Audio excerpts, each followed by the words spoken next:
कानपुर नगर की लोकसभा सीट से भारतीय जनता पार्टी ने पत्रकार रमेश अवस्थी को अपना उम्मीदवार घोषित किया है। उन्होंने नामांकन भी दाखिल कर दिया है, लेकिन आज एक ऐसा मामला सामने आया है जिसने सोचने पर मजबूर कर दिया है कानपुर नगर के वोटरों को कि हम भाजपा को वोट करें या नहीं।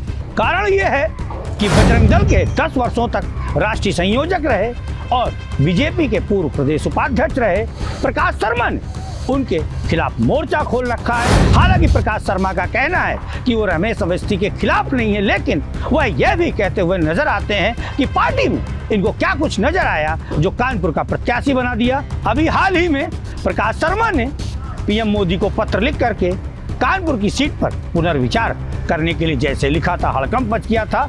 लेकिन आज 25 अप्रैल 2024 को जब कानपुर लोकसभा पर नॉमिनेशन का आखिरी दिन था तो वह भी नॉमिनेशन कराने पहुंच गए थे। नॉमिनेशन कराने तो प्रकाश शर्मा पहुंचे थे, लेकिन उन्होंने नॉमिनेशन नहीं करवाया है और उसके बाद उन्होंने प्रेस वार्ता की है। बहुत कुछ उन्होंने कहा है, बहुत ही गंभीर आरोप भी हैं। हालांकि ये गंभीर आरोप किस लिए हैं, किसके लिए हैं, आप तय करें, पार्टी का जो हाई कमान है वो तय करे। लेकिन एक बात तो निश्चित है कि इस हादसे के बाद कानपुर का वोटर जरूर असमंजस में है। कारण यह है कि प्रकाश शर्मा एक बहुत बड़े नेता हैं और ऐसे समय में जब 13 मई को वोटिंग होनी है और रमेश अवस्थी पर ऐसा गंभीर आरोप कि उन पर पार्टी ने क्या देखकर दांव लगाया है, उनका क्राइटेरिया क्या है, उन्होंने कितनी समाज सेवा की है, उन्होंने कितना समय भाजपा को दिया है, वगैरह वगैरह। चलिए पूरी खबर से आपको जोड़ते हैं कि क्या कुछ कह रहे हैं प्रकाश शर्मा,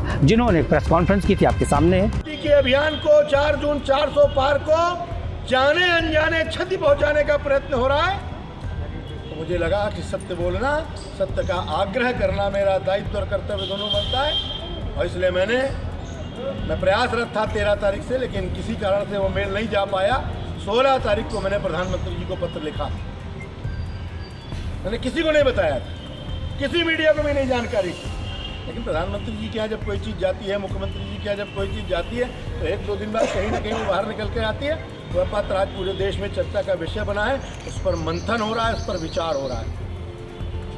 लेकिन पत्र जाने के बाद लगा कि जैसे लोगों को लग गया कि पत्र चला गया है, पत्र में इनकी बात सुन ली गई, सब कुछ खत्म हो गया।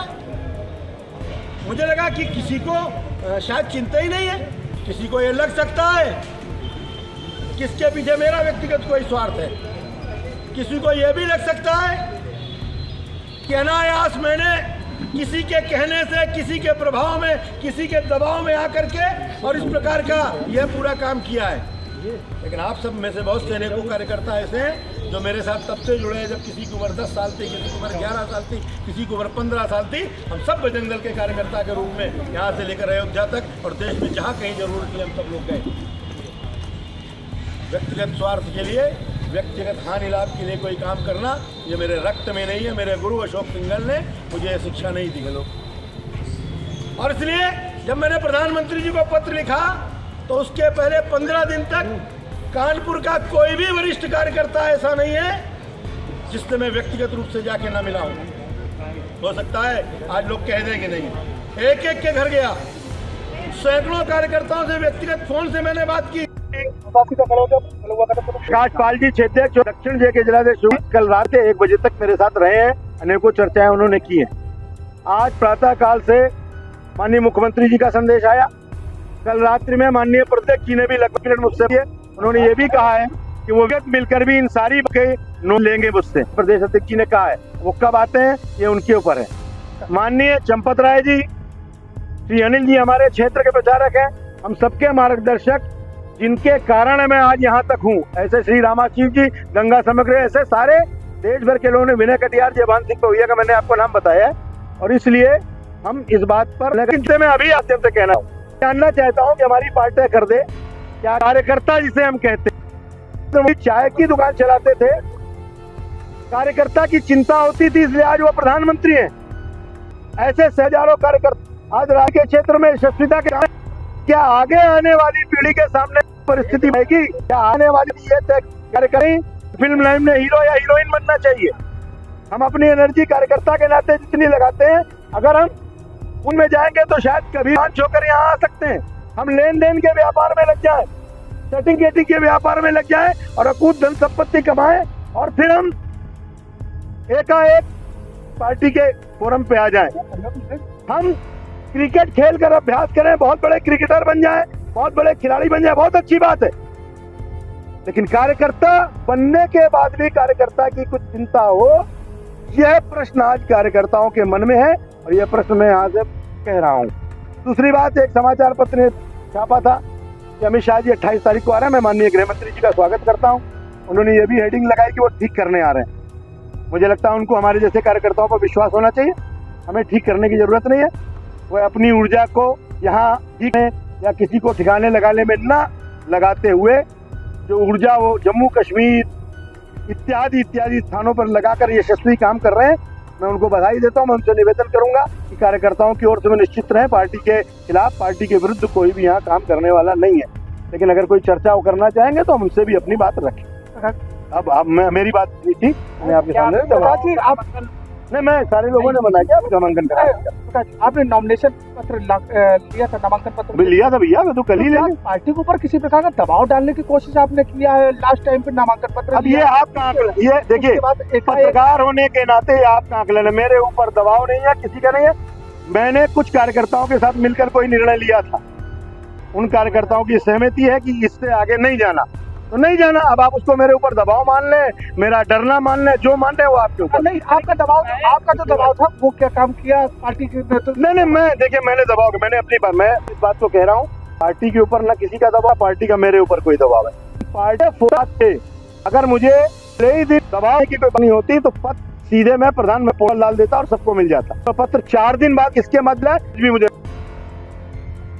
आपको पार्टी में कहीं आगे बड़ा पद और समायोजन की बात? प्रकाश शर्मा ने जीवन में कभी पद के लिए काम नहीं किया। मैं 10 साल बजट दल का राष्ट्रीय संयोजक रहा हूँ। मेरे नाम पर वो काम है जिसकी कल्पना कोई नहीं कर सकता। आज पुंछ में यात्रा निकालने वाला कोई दूसरा नाम बताइए। ये बात मैं अहम में नहीं बोल रहा हूँ, बजरंगबली की कृपा है। 2005 में ऐसे स्थान पर नौजवानों को लेकर जाना जहाँ सामान्य परिस्थिति में कोई नहीं जा सकता। 96 अमरनाथ की यात्रा हो, इत्यादि, फिर चाहे वो रक्षा की बात हो, ये सब करने के बाद क्या है, पद का क्या महत्व है? राष्ट्रीय संयोजक 10 साल रहा हूँ। प्रकाश जी, क्यों रमेश अवस्थी जो प्रत्याशी किस तरह से असंतोष है, किस तरह से अयोग्य है आपके हिसाब? अरे रमेश अवस्थी भाई, आपने मेरा लगता पत्र नहीं पढ़ा, उनसे मेरे व्यक्तिगत कोई लड़ाई थोड़ी ना है। लेकिन रमेश अवस्थी जी को यहाँ पर प्रत्याशी बनाने का क्राइटेरिया क्या है ये तो पार्टी बताएगी ना, रमेश अवस्थी थोड़ा बताएंगे। हर आदमी टिकट मांगता, आप भी मांग सकते हो। कल को मान लो आपकी स्थिति ऐसी बन जाए कि भारतीय जनता पार्टी में तगड़ा आपका कोई वो हो जाए तो आप भी मांग सकते हो, कोई रोक थोड़ी ना है। रमेश अवस्थी जी तो ठीक है, उनको मिला, लेकिन कार्यकर्ता ये जानना चाहता है कि क्राइटेरिया। खबर तो आपने देख ही ली होगी कि क्या कुछ कहा है प्रकाश शर्मा ने। लेकिन हम आपको बता दें कि कानपुर नगर में एक तरफ कांग्रेस के प्रत्याशी के रूप में आलोक मिश्रा हैं तो दूसरी ओर भारतीय जनता पार्टी से रमेश अवस्थी हैं।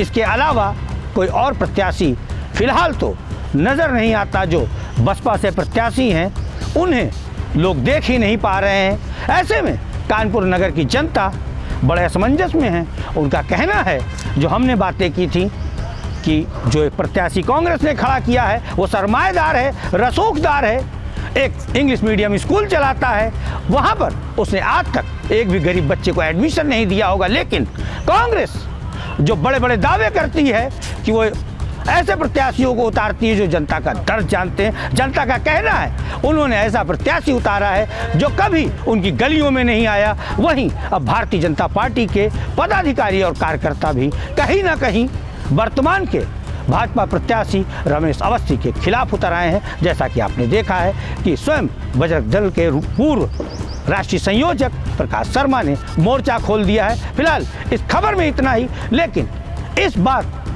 को अब देखना होगा कि आने वाले समय में 13 मई को भारतीय जनता पार्टी किस प्रकार से अपने प्रत्याशी रमेश अवस्थी को चुनाव लड़ाती है और कैसे जिता करके लाती है। कानपुर में अब क्राइम पर लगेगी लगाम, क्योंकि कानपुर में आ गए हैं मीडिया की शान, फाइटर जी कहिन। चैनल ऐसा जो बने जनता की आवाज और अपराधियों पर गिराए पुलिस की गाज। सड़क, बिजली, पानी जैसी जनता के हर मुद्दों से जुड़ी देश और प्रदेश की खबरों पर रहती है जन एक्सप्रेस फाइटर जी कहिन की नजर। इसलिए प्रशासन पर दिखता है खबरों का सीधा असर। तो आज ही सब्सक्राइब करें जन एक्सप्रेस डिजिटल फाइटर जी कहिन यूट्यूब चैनल को और देखें शहर की हर छोटी बड़ी खबरों को सबसे पहले।